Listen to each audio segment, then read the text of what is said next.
What's your age? When was it? At age 18, I am now in Waikīkī, and I was frequenting the nightclubs and meeting all kinds of people. And I was in this club called Rascals, and it was the higher end of all the clubs in Waikīkī. You know, you had to dress up nice, and only like the guys who went there who had money would go there, and it was 21 and older, even though I wasn't 21 yet. So I went there frequently and met this dude who once dated my sister, and he was a professional skateboarder, and he worked at one of the fanciest restaurants in Waikīkī, the Hano Hano Room. And he was good looking at that time. He had nice eyes, super fucking abusive, it turns out, and strange, awkward, strange, queer, weird. So at that time we didn't have cell phones. So you couldn't look up porn on your phone the way that people can freely look it up now and go to Pornhub or whatever they call it, as my friend JT says. You had to call a number in Mississippi or in the South, or it was mostly in the South, okay, these numbers. And you had to call and listen to these phone sex people who turns out they were ladies who didn't look like what was being advertised late at night on these television shows, right? Because they came on as like the late night commercials. After everybody went to bed, kids went to bed, these things came on late at night. Most people don't know this because now we have all this streaming. Well, these commercials would come on and they'd be racy, right? Like, call this number for a good time.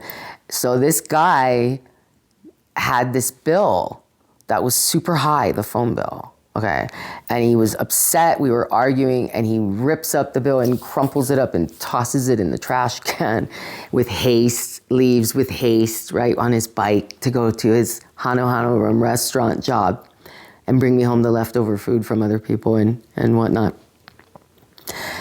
And I go and open up the phone bill and I call one of the numbers and I was like, who the fuck does he know in Mississippi, Louisiana, and all these other Missouri? And so I call one of the numbers and it had that creepy message. And then I call another one and it got even creepier and I was like, holy cow, I'm making my way down the list. I don't even want to call the next number. And I just got like the willies where I was just rattled inside, right? Because it all clicked together like Tetris of him taking this long 100-foot telephone cord, because it was before, this was prior technology, people, where you had to be sneaky. You couldn't really be sneaky.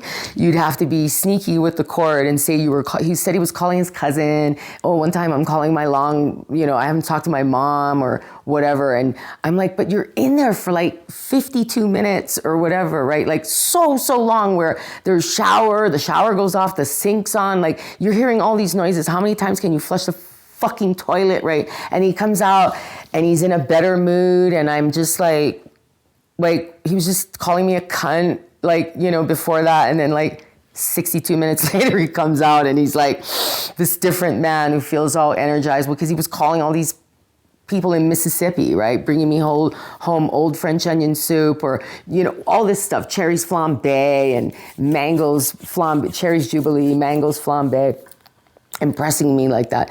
And he turned me into, my friend Flaps made fun of me and said that I was his captive, his hostage that he had in there, his little sex slave. And so that was strange.